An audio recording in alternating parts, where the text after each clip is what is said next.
My name is Coralie McKeivor, and on behalf of Bristol Law Society, I'd like to welcome you all to our panel today.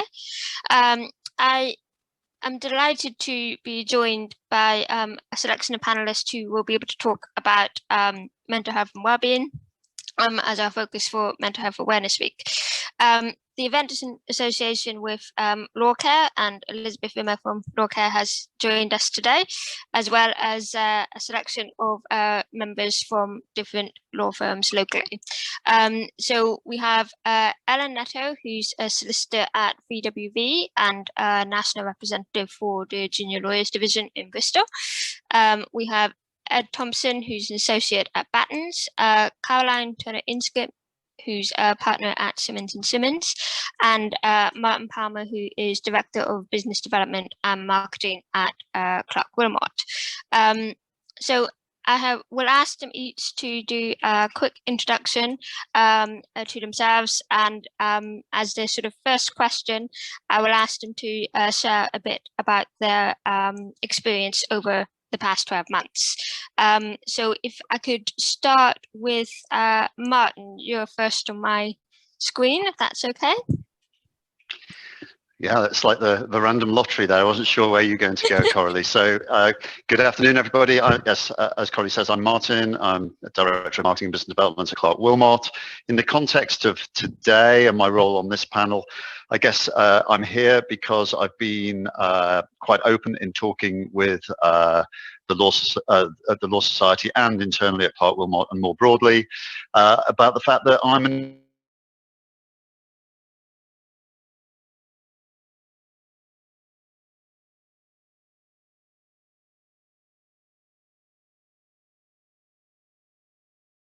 an individual who, in spite of having mental health challenges, have a successful career and down in spite of all those mental health challenges that I and others have been facing.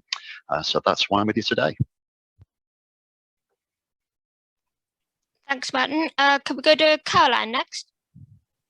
Thanks, Coralie. So I'm Caroline Turner-Inskip. I'm a real estate partner at Simmons and Simmons. And similarly for me, I look after a responsible business and the responsible business partner for Simmons in our Bristol office.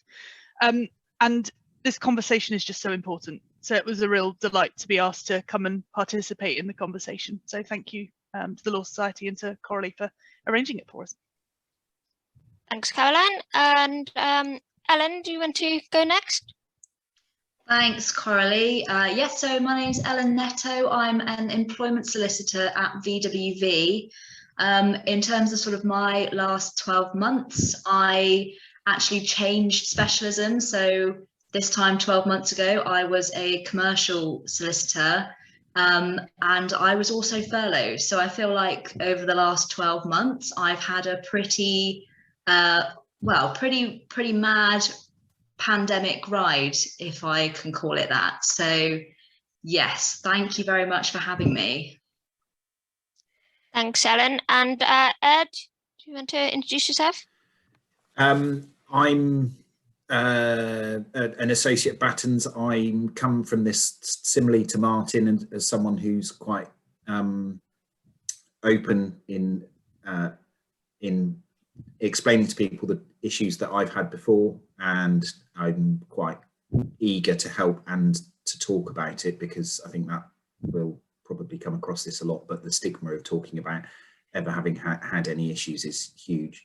And I'm also a Vice President for Bristol Law Society, so I've got many hats on today, but I'm really grateful for the opportunity to talk to everyone. Thanks, Ed. And Elizabeth, we'll finish with you if you want to just say hello and introduce yourself. Thanks, Coralie. I'm Elizabeth Rimmer. I'm the Chief Executive at LawCare. I was a solicitor in private practice before I moved into the voluntary sector quite a long time ago now.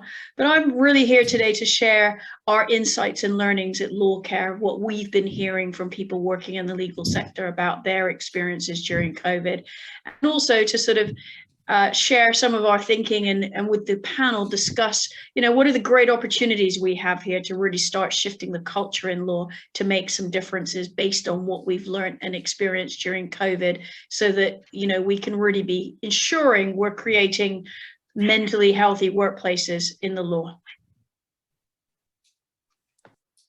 Thanks, Elizabeth. So we'll now go on to some questions that have been submitted in advance and pre-prepared. But do feel free to add any questions that you have for our panel on anything that they've said just now, or any questions that pop into your head as we go through. If you pop them into the Q&A, I will pick up those questions as we go through the conversation. Thanks. So I'm going to start with sort of a generic question for all our panelists, and it's really about life in lockdown in the past 12 months. And I just wanted to start by exploring what you have found to be your biggest challenge in the last 12 months that you've faced at work. So if I start with perhaps Martin again, and we'll carry on in the same order for this question. Thank you. Apologies, I got a note here in the chat that my audio might have cut out when I was speaking previously, so apologies for that, and I'm hoping you can hear me now. I guess that it's quite interesting to talk about lockdown. I mean, it's been 14 months. If you're 30 years of age, it's almost 5% of your life has been spent in lockdown. So it hasn't been one thing. It's been, it's lots of things. But to answer your question directly, Coralie, I think I've had some amazing times during lockdown, but actually I've also probably been lonelier than I've ever been in my working and, in some degree, my personal life. I live in a busy house with 4 children, a partner, but actually, and I'm quite used to working from home from a previous career, but I've had real days and weeks of real loneliness. I've got some mechanisms to deal with that. I'm fortunate I've got some stuff in my kit bag that I've learned over the years, but that would have been the hardest thing, living in a house of 6 people, but still being lonely. That's really interesting, Martin. I think from my perspective, it's just been such a roller coaster. There isn't one thing I can say has been the thing that's been hardest. It's been the whole shebang. And there's been such a shift in habit. We're human beings, sort of our habitual routines and what we do on a daily basis go so deeply into how we, go from A to B in a day and come out at the end of it feeling like we've had a good day, or frequently an average day, but let's go for good.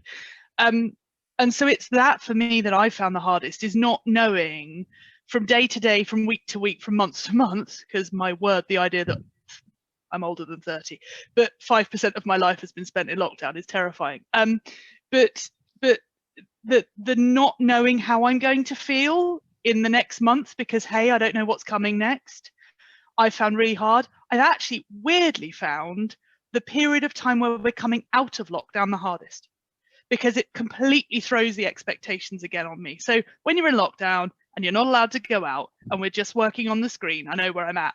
I'm not quite sure what I meant to do with myself at the moment, and that's just completely thrown me into the kind of, again, the habits being thrown and that anxiety that comes with not quite knowing what I meant to do on a day. Moving on to the next person. I think that might have been me. Yeah. So I think most definitely for me, the most difficult thing that I experienced in lockdown was being furloughed. And I think when you go through your LPC, your training contract, you qualify, you feel like that you're on this real push all the time, and you're so busy and you're working really hard. And I'm not saying that it's healthy, but I think a lot of juniors would probably admit to the fact that actually your job has sort of taken over your life a little bit. And then when you get furloughed, it's like all of that just stopped.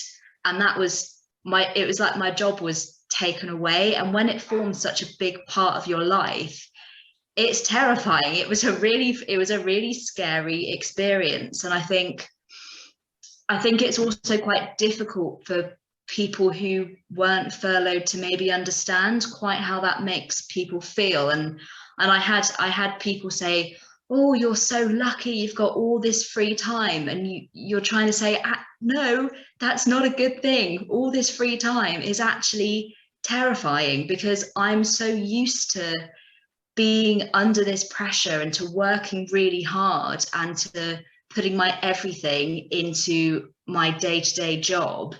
And when all that gets taken away, you suddenly stop and think, oh, I don't quite know how to handle myself now, because all of those external pressures that I'm so used to have been taken away.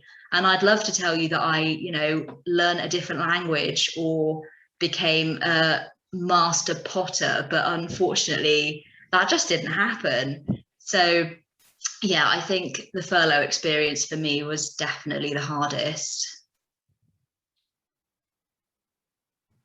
I think for me, I'd echo some of what Caroline's already said in terms of adjustment. It's been a real change in the sense of your working days changed. You don't have that commute to switch on and switch off, and your work-life balance is completely shifted. There's this beauty and brilliance of more flexibility, but with that comes, I think as one surveyor said to me, it comes with an element of work creep, where you suddenly think, oh well, I've done the school run today or whatever it might be, and I'm happy to push that till 7 o'clock in the evening if that works for clients and whoever it might be with. And suddenly, before you know it, that becomes a regular thing. And it's that maintaining that adjustment, which seemed to be quite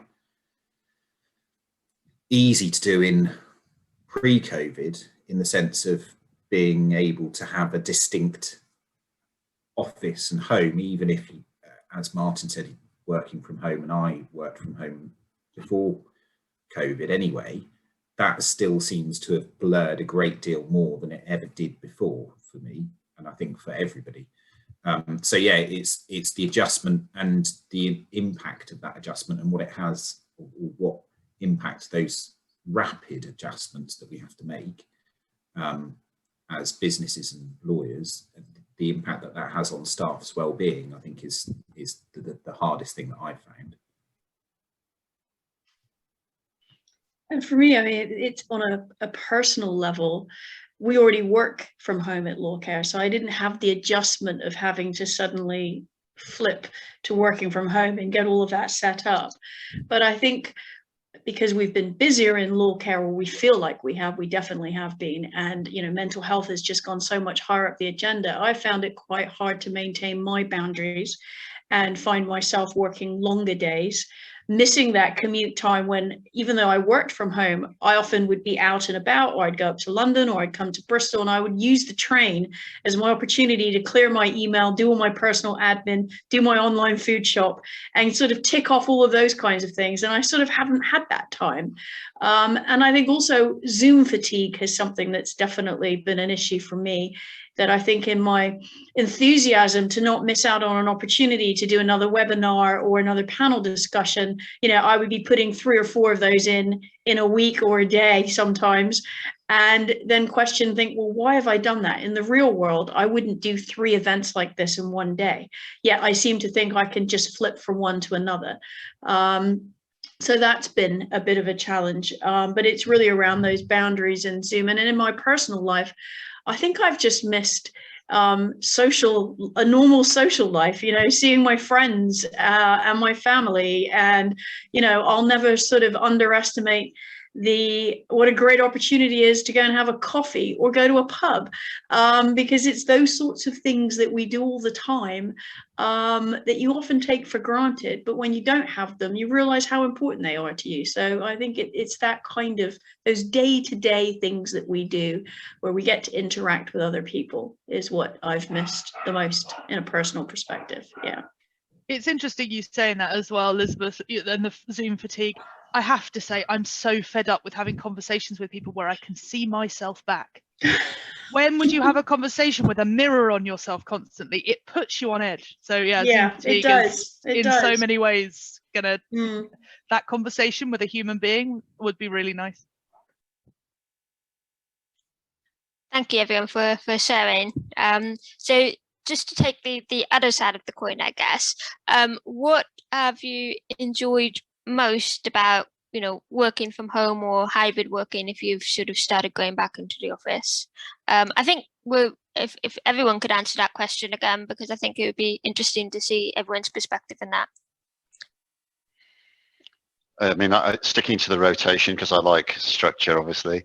I mean, I think on the upside, so having made the statement that I did about, there've been highs and lows and being very lonely at times, I think the law gets a bit of a bad rap at times, but actually one thing I would say, and I hope this isn't just a Clarke Willmott thing, but certainly within Clarke Willmott, I found real kindness and generosity of spirit between our teams and our co-workers.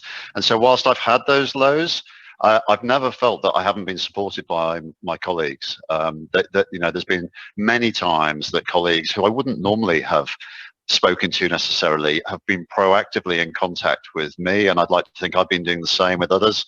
So I think there is a lot of really positive stuff as well in terms of those personal interactions, and I do think it has the conversation that we're having today as a group to a level within society, but within law firms specifically, that it never would have been at had we not had this experience.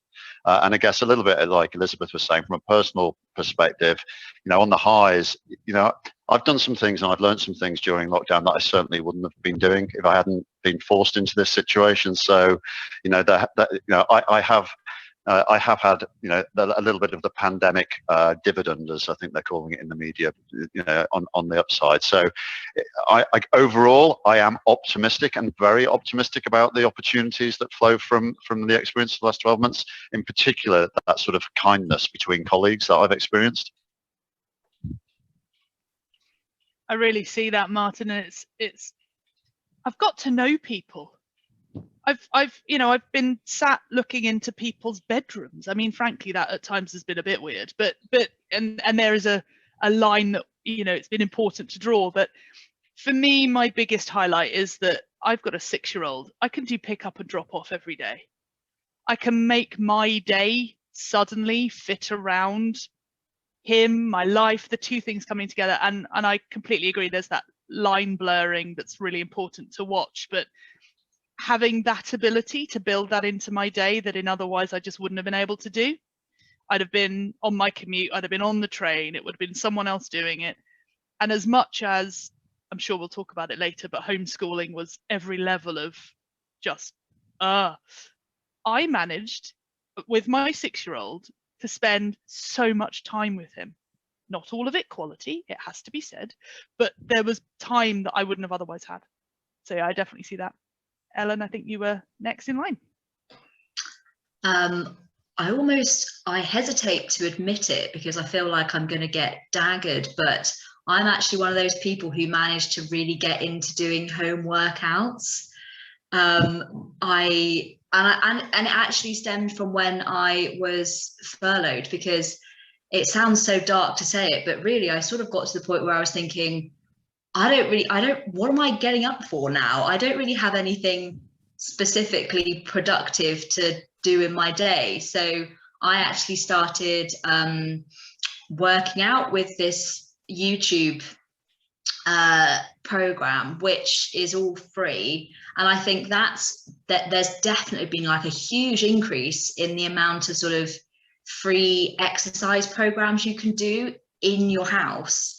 Online, which for me was great because I have never ever been a pre-work exerciser before, and the thought used to absolutely horrify me. But now I've really got into a routine of it, and I don't have to leave my house to exercise, which is just ideal for me, because I think I've always been pretty anti-gyms and also pretty anti-exercising outside. I just don't like the thought of people watching me exercise. But now I can literally do it in my own bedroom in front of a computer when nobody can see me. And that for me has been such a help. So I've actually really, really enjoyed getting into that.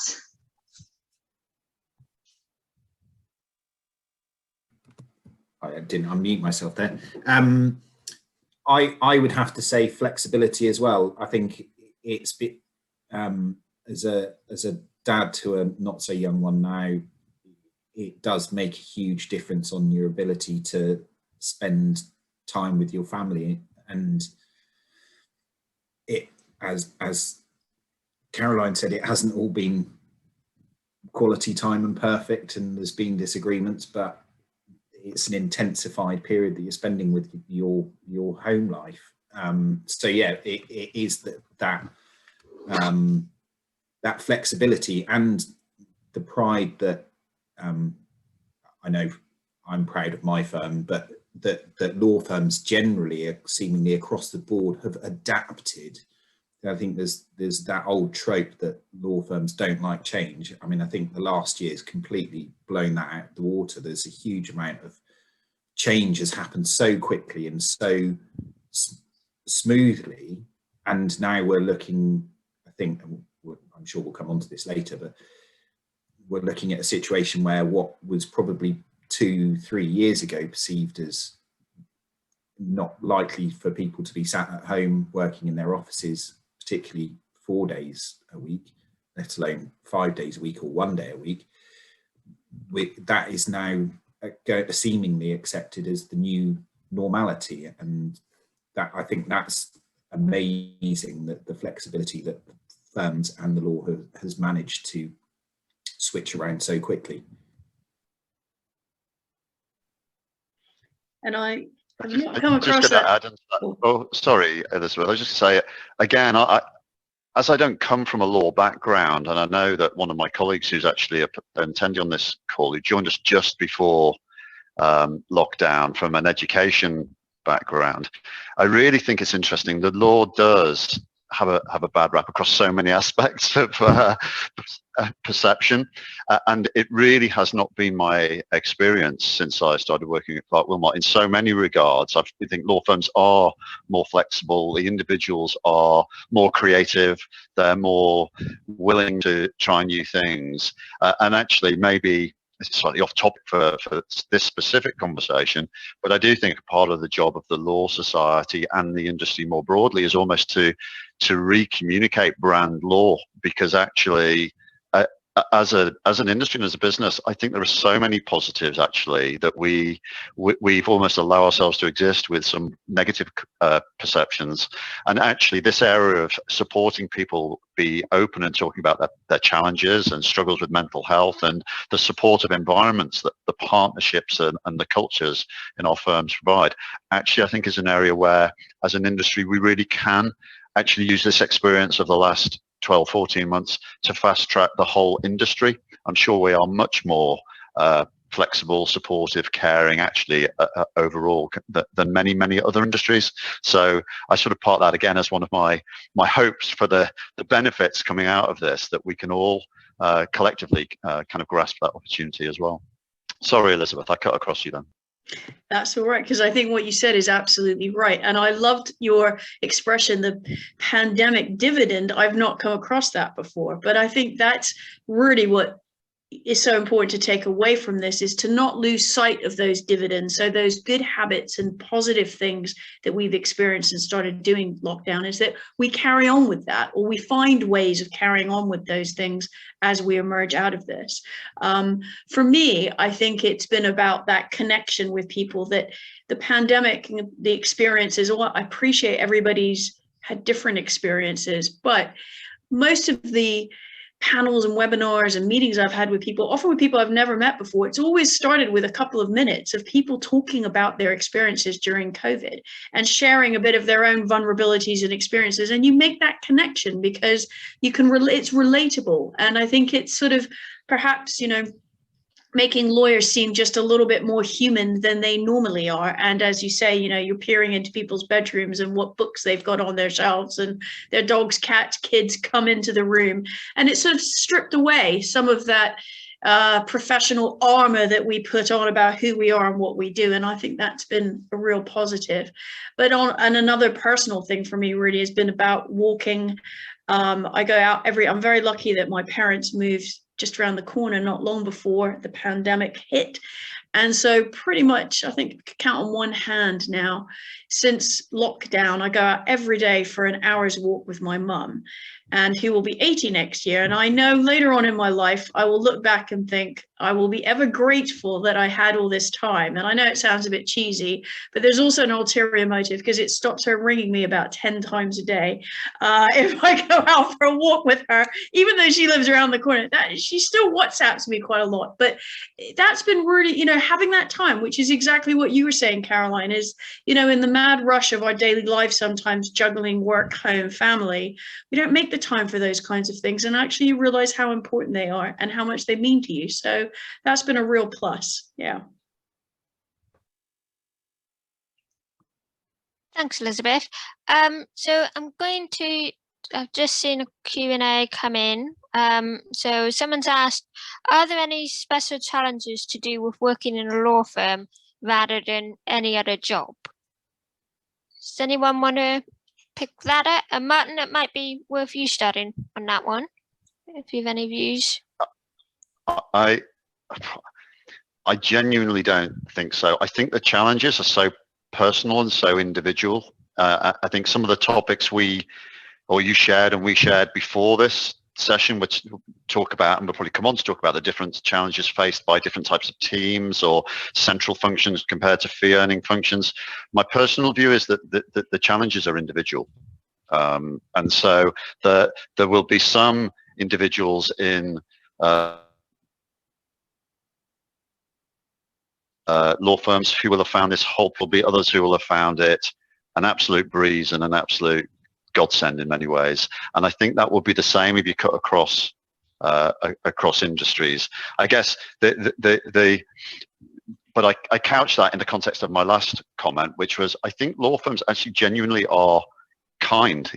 Lawyers want to typically, or people working in law firms, but lawyers in particular, I think, you're trained to want to try and do a good job for your clients. You are very client service orientated and people orientated, even if that's not the reputation lawyers might have.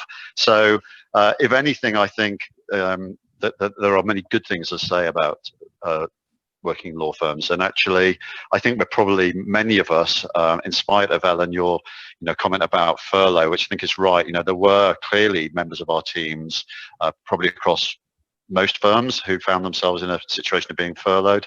I think overall, though, compared to some other industries, we would probably have to count ourselves lucky overall that we weren't in many other sectors of the economy during the last 14 months. So no, I think it's very individual. I completely agree with that, Martin. I think the only thing I would say is that we are a service sector, and I suppose we are here very much talking about the lawyers in many ways, and we are an uber stressed environment. We're in a place where we're expected, when the phone blinks at you or shouts at you, that you respond. And I think therefore there's definitely been I had a conversation with someone a little while ago where their genuine question to me was, I don't know how to switch my computer off at night. And I think there are other sectors, and of course you can't compare our world to those who have been on the front line of this pandemic, and that just wouldn't be appropriate. But that constant delivery of excellent service to our clients can sometimes not be easy to switch off. And I think that for me is where it's in some ways different for lawyers. And the people who support lawyers are I know that our M&BD function have been just absolutely pushed, because for us, we needed to be on the front foot of what we were doing. We needed to present ourselves in a way that meant we were out there and in front of people. And so that's where I think there's a difference in that we are under a huge amount of stress generally. And I think that then just pushed up a gear. Thanks, Caroline. Elizabeth, did you have anything to add on that one? Well, I was going to sort of echo what Caroline says. And I agree that, Martin, there's been lots of positives that we're learning from within the law, and that ability to adapt and change, which traditionally the legal sector has not been renowned for. But I think it is accepted that the legal environment is a high-pressured, stressed world of managing those expectations of clients.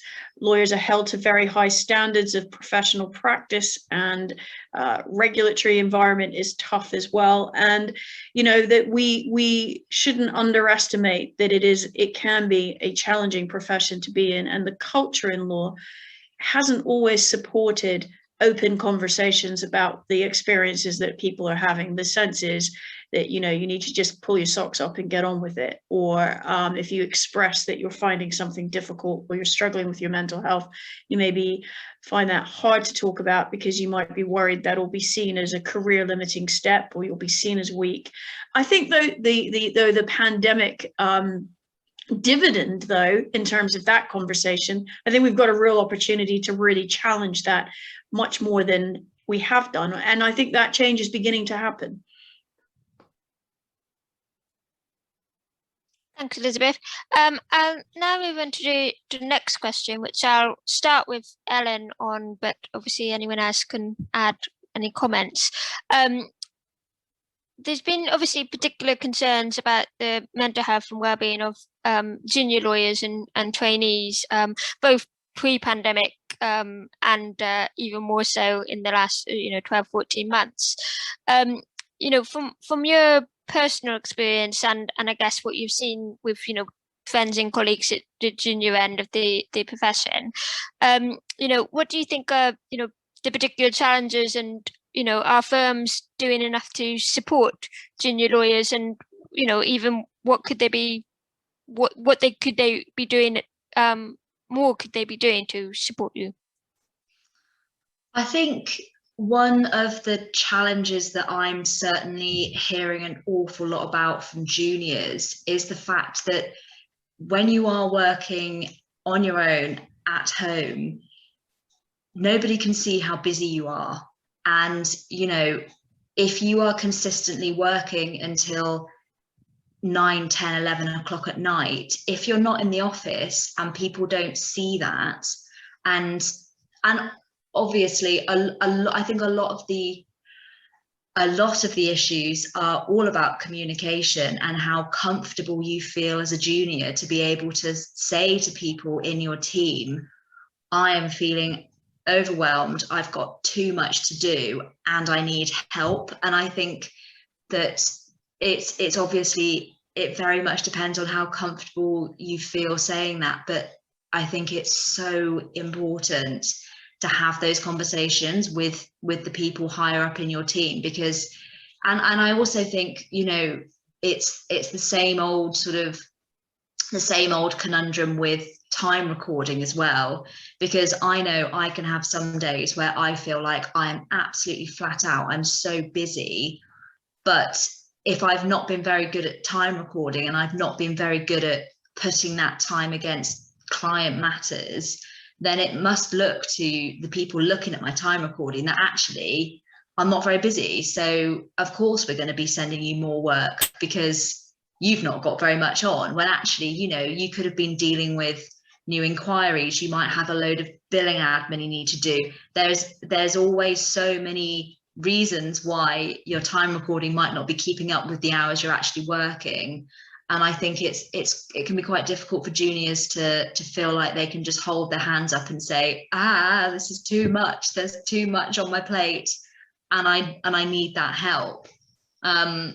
So I think, in terms of how that's managed, I think it is just really important to feel like you can just put your hands up and say, I'm feeling a bit overwhelmed, I'm feeling a bit out of control, and I've got too much going on. And from personal experience, the couple of times I have had to say, I've literally got no capacity, I can't take any more on, the response to that has always been, that's absolutely fine, thanks for letting us know, how can we help you?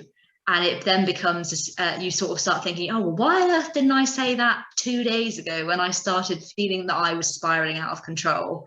But it's just having that confidence to be able to say, whoa, this is too much and I'm not coping. And I think once you make that first step, obviously it will depend on your individual firm, but from personal experience, I have then only had a positive outcome from putting my hands up and saying, I'm working my hours are too long, I'm not concentrating properly, I'm feeling overwhelmed. I think that's really interesting, Ellen, and to take my rose-tinted glasses off for a moment, I don't think that is a failing of the more junior members of staff. I think that is a failing of management within law firms. So I think, again, Clarke, Willmott, I think our staff, through the feedback mechanisms we have, tell us that we've done an excellent job through lockdown.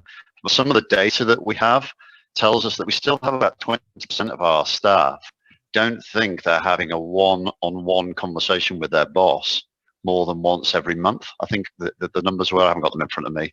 So we've got people who still are feeling that they're not having regular conversations with their line manager in a situation where people are isolated and working remotely.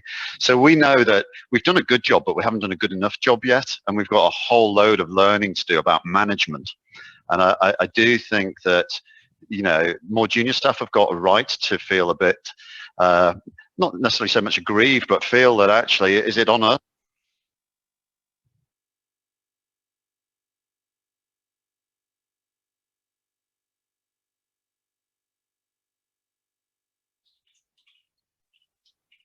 I think we might have lost Martin a bit. Exited stage left, I think that's called. But I mean, I completely agree with Martin. It is absolutely incumbent on management to make sure that junior lawyers, actually, forget junior lawyers, everybody is happy to say, this is not working, I need some help. And to be able to have that opportunity to put your hand up. And I completely agree, Ellen, from my perspective, there is nothing scarier than suddenly realizing that the associate that you've been asking to do something just hasn't got to it because frankly they are flying and not able to turn to it. Putting your hand up quickly means that I can sort it in a different way. Waiting a week later, that then means there's a panic. Everybody then turns into a mess. So yeah, I would always plea, and I appreciate different places have different views, but I would always say to people, put your hand up if it's not going in the right direction, because it will benefit everybody, and you'll get that response. We lost you, Martin, for a second. You disappeared.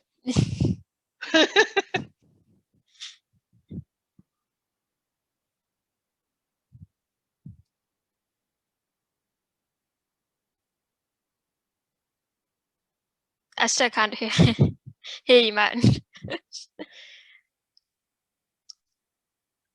Okay, we'll move on to next question. So we're now going to have a bit more think about the return to the office and what we would like to see going forward.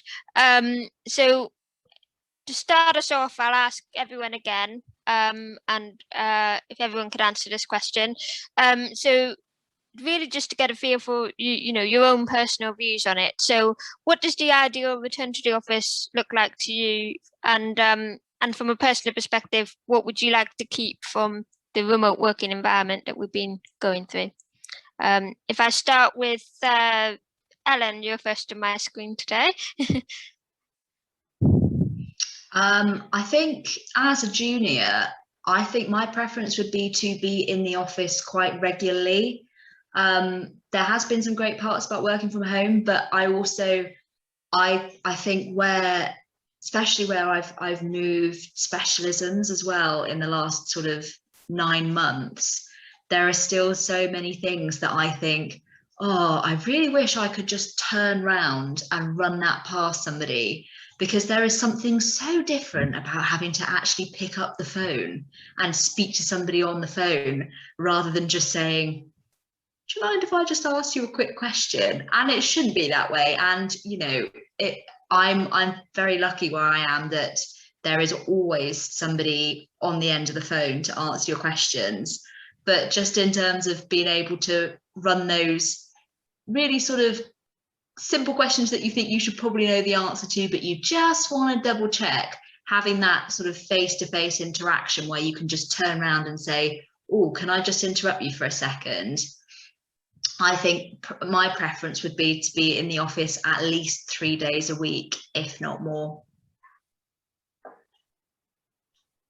Thanks, Ellen. So go to Ed next. I am looking forward to being back in an office more, excuse me, more frequently.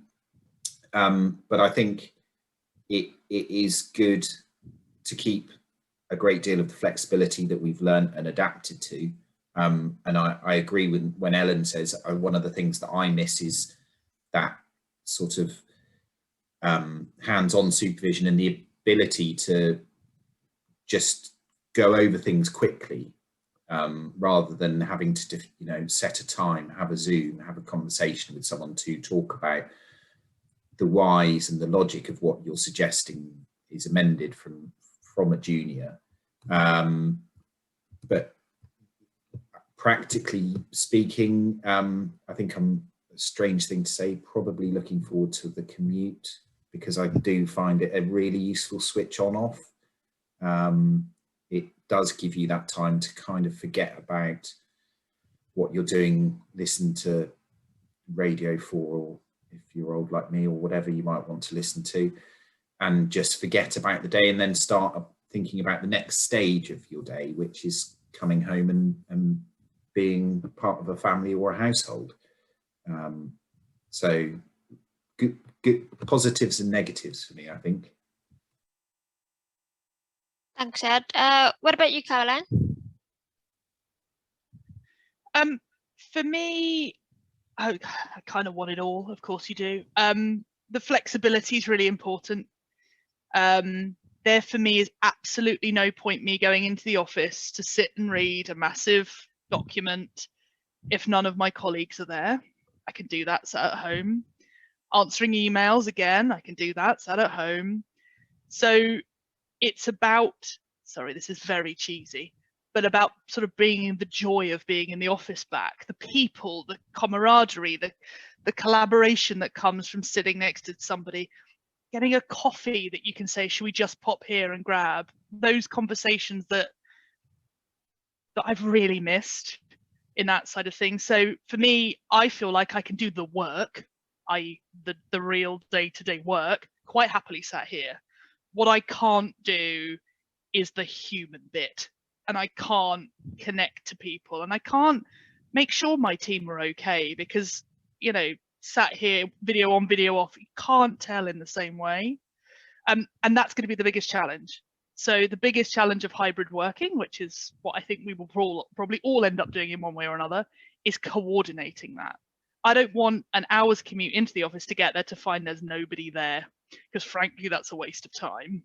Ellen doesn't get the person she can turn around to and say, what's this about? I then sit at a desk thinking, well, this was a waste of 3 hours of my day, probably by the time I've done it. So I think there's going to culture and shifting. The space is irrelevant in so many ways, but the culture that needs to be embedded with hybrid working really is going to need some hard work. And I don't think, perhaps I'm judging our fairly traditional world badly. I'm not sure law firms yet realise that that's what needs to happen to make hybrid working work long term once we're out of this crazy world. Thanks, Caroline. Martin? I still can't hear you.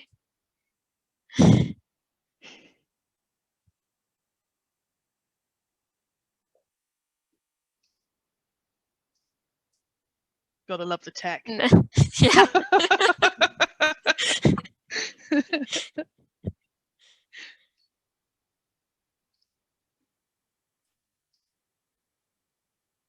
Yeah, I'm not sure that's going to work, unfortunately. Elizabeth, did you want to come in as well on this one? Yeah, I was just going to pick up what everybody's been saying, which is really reflected in what we've been hearing through our support channels at LawCare throughout the course of the pandemic. And the one of the most common reasons people are getting in touch for support is around the struggles of working from home. About, you know, as Ellen described, the informal opportunities for supervision, and also particularly for junior lawyers, the sort of peer support you get from knowing your other cohort of trainees and juniors, because often they're the first port of call. If you're in a new seat and something's cropped up, you might ask the trainee that was in the seat before you, and it helps you also navigate the dynamics in the office and what you can expect. So I think that's been a particular challenge, and we've certainly heard from lots of junior people during the pandemic with those sorts of concerns, hearing from people who were furloughed and the challenges that they faced, the anxieties and worries about the future. Will I still have a job? I think that's moved away now, but now it's the concerns about what a hybrid workplace is going to look like. But also, just picking up on the working from home, was also that social isolation, as everybody's described, is that, you know, for those of us in work who go into a workplace, a significant amount of our daily social interaction is with the people we see at work. It's that chat about the football or Netflix or what you did at the weekend or having a coffee, the sort of office banter. And I think, you know, it gives us a chance to realize that our work actually is quite a lot about our identity and who we are and our sense of belonging. And we get that often from the people that are around us in the workplace. So a lot of people have missed that. But I think, although there are lots of challenges ahead with hybrid working, if we take the positive example of the fact that the legal sector went through a digital transformation overnight, practically, to shift people to working flexibly, which, you know, if you'd asked a bunch of lawyers 2 years ago, do you think the legal profession could all work remotely and they'd make it happen? The answer would be no. Whereas now that has happened. So I think it's a question of, we've got to feel our way and work out how to do this, but it must be possible. And also, I think it's, you know, what we're picking up from what everyone's saying is everybody's experiences are different. So it's also really important to recognize that one size doesn't fit all. So some people really want to be in the office and need that support and interaction. And there's probably a bunch of people over here who probably think, I'll be quite happy never to go back in. I can manage quite well. And then there's a sort of bunch of people over here who want to be in every day. And there's probably most people fit somewhere in the middle. And, you know, I think those lawyer traits will also feed into this. I think there will be anxieties around, you know, if I'm not in all the time, how's that going to affect my career prospects? What am I missing out on? Am I not in the loop? You know, you can see, but that's, recognizing the challenges then means, well, we can look at, well, how can we address that? How can we create those environments where everybody feels that they're part of something and they belong, whether they're in 5 days a week or they're in 3 days a week? And I'm sure with creative minds and thinking about these things and experiences from other sectors, you know, we'll be able to navigate that and hopefully hang on to the positives in terms of flexibility, and keep those going forward, because it would seem that most people have actually valued that. I don't know if I've come back. It looks like I might have done, according to my system. I was just trying to say, Caroline, I thought you nailed it, because I think we had no choice when we went into lockdown. We were forced into that situation, and going back to a version of flexible working, being in the office, is going to be much harder than the forced situation we found ourselves in 14 months ago. Because we're going to have to develop a whole host of new routines, processes, communication. Otherwise, Ellen's disaster of turning up to work in the office to get a lot of support and interaction simply isn't going to happen when I don't turn up on the same day. So, yeah, I thought, you know, and Elizabeth, you've added to that, but I think that absolutely nails the much bigger challenge we have over the coming months than we actually probably had going into lockdown in the first place. Thanks, Martin. That leads us into a nice next question quite nicely, actually. So, so general question again, and I'll open it to everyone to input on. So next question is, what is your firm or team planning to do going forward? Do you have a policy or a plan? Are you expecting to be there to be one, or do you simply not know yet? I'm going to go while I know that you can hear me, and then get out. So we're all in for flexible working, and by that I mean our guidance to our staff is going to be work where you can do your best work. And then the second tier of that is, but of course, where you can do your best work does require you to liaise with your other team mates, your colleagues, to make sure that you're all able to do your best work. So it's not just about you being able to do your best work, it is a collective effort. But we're all in for full flexible, not some sort of, we expect you in 50% or 2 days or 3 days. You know, I might be in no days, and Ellen, you might be in 5, and that's great. We're going to make sure that each individual can seek to do their best possible work in the way that suits them best. Thanks, Barton. Caroline? Yeah, for us, we're in a sort of staged process, of course, at the moment, as you'd expect. We actually have got we would like you to be in the office 2 days a week, please. And very much with a view that, again, the team bond is necessary. So we're looking as a group to try and have one day where we try for everyone to be in together, and for there to be that time spent as a group to be able to make sure we're seeing each other. So that's that piece of it. And then the sort of second day at the moment for us is a really flexible, be where you need to be. The reality is, though, is that I think that as we progress through this period of time, there will be an ever-changing evolution of what's going to be necessary. So at the moment, my worry is if there isn't something that says, we'd like you back in, please, there may be some people we'll just never see again. And I think it's that piece of it that encourages a little bit of directive, but certainly against a position of a real flexibility as to how that plays. The other main thing for me is that, you know, my HQ is London based. Pre-pandemic, I used to spend 1 or 2 days in London. That flexibility of location plus working from home plus working part-time at times meant frequently I just never went into the Bristol office. That was not, you know, there were weeks where I just wasn't there. So I think there'll be an evolution that will come through, but at the moment it's we'd like people in 2 days a week from September. Thanks, Caroline. Ed, what about you? Is anything to add on that? My team that I'm in is very good. We communicate about who's going into the office and when and where, because we're multi-office based. So we're quite on board with talking to our teammates to try and coordinate that so that more people are in, or not too many people are in. We haven't had anything firm and in place yet. I think it's a wait and see approach, largely as to when there will be a slight more encouragement of staff to be back in the office.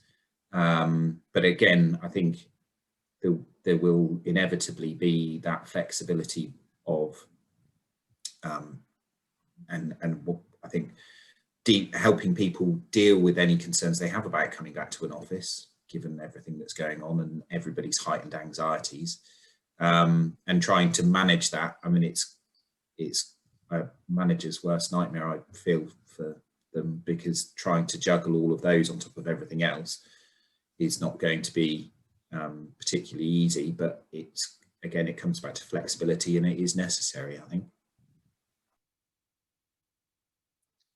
Thanks, Ed. Elizabeth, I'll come to you. What have you been seeing across the profession generally in terms of people's need for coming back into the office, or the support or anxiety around going back into the office or anything like that? I think we're picking up the same things that everybody's expressed already, that, you know, one size doesn't fit all. There are anxieties about travel, getting on trains, being around people. Will it be safe? What will it mean if I'm somebody who doesn't want to be in all the time? And I think you're hearing a range of approaches to this, as Martin's described and as Caroline has described. And I think that probably the most important thing, though, is that to keep people with you is to say to everybody, look, this is new territory for all of us. We're all going to try and navigate this together, maintain that good communication, and keep people with you. And if staff say, look, this isn't working for me, I'm finding this a challenge, is to listen to that and work out how it can be worked out for them. And I think that's a another, I'm going to keep using this pandemic dividend now. That's going to be my new favorite expression. But I think that is a pandemic dividend, is the opportunity to have those conversations and say, you know what, we don't have all the answers. We just got to work this out. It's all different. And we'll work out the best we can. But yes, we're picking up those same kinds of anxieties as you would expect. And actually something I haven't mentioned is that in terms of contacts to LawCare, anxiety, last year we saw contacts for anxiety more than double, and we're seeing a similar pattern this year. But I think that's reflected nationally, all of us, whether you're a lawyer or you work in another sector, there has been that impact of the uncertainty, and the difficult times has led to higher concerns with anxiety for many people. Just to pick up on that point about saying that you actually don't know what's going to happen, I think for me, something that I've found really, really useful is just transparency.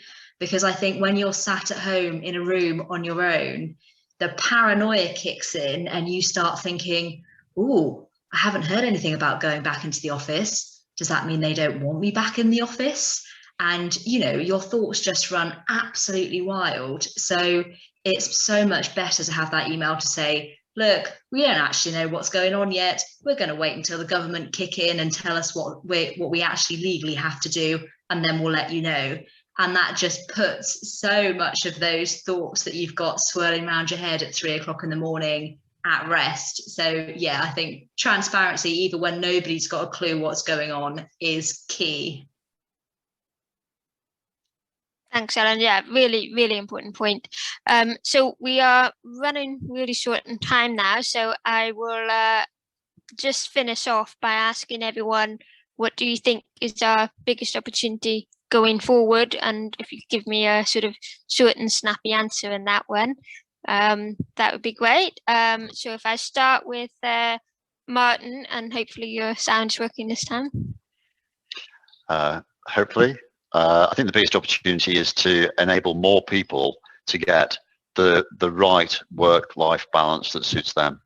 In simple terms, I think that's now possible, and it probably wasn't possible before, but we could still screw it up if we get it wrong. Thanks, Martin. Caroline? Two quick things for me. This has definitely pushed us forward 10 years. We wouldn't have been doing this now if it weren't for the pandemic. So we're definitely ahead of where we would have still struggled to be being in 10 years' time. I also have to say, I think it's been incredibly empowering for women in the profession. Flexibility to allow people to balance things across.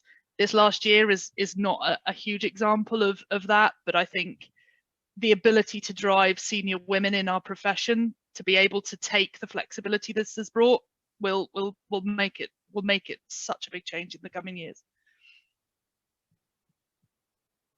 Thank you. Ed? I think just referring back to what I said earlier, and embracing change, and the ability for firms and lawyers to adapt to change so quickly, is something that we should, you know, not think, oh, we did it once, we don't have to do it again. It's something that we can clearly do, and we're clearly capable of, and it's something that shouldn't be, oh well, you know, that's Q4 in 2023's worry.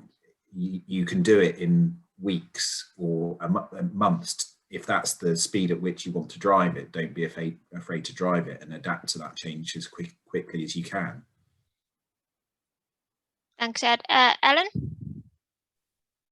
I think, I mean, because there's been such a need to actually diarise to have catch-ups with senior colleagues who are on your level, because there's been such a conscious effort to put those in the diary. I really think it's important that that doesn't stop when things start going back to normal, because actually you can be sat next to somebody for 10 hours a day and still not really know what work they've got on or how they're getting on. So I think, yeah, definitely keeping that communication open and making a real conscious effort to keep in contact with your colleagues, even if they're actually sat next to you. Thanks, Ellen. Yeah, incredibly important. Elizabeth.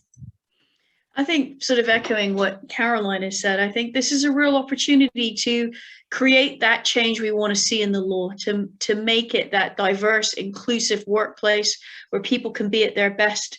We don't have to stick to the same rules of the way, it's always been done like this around here. I think that's out the window now.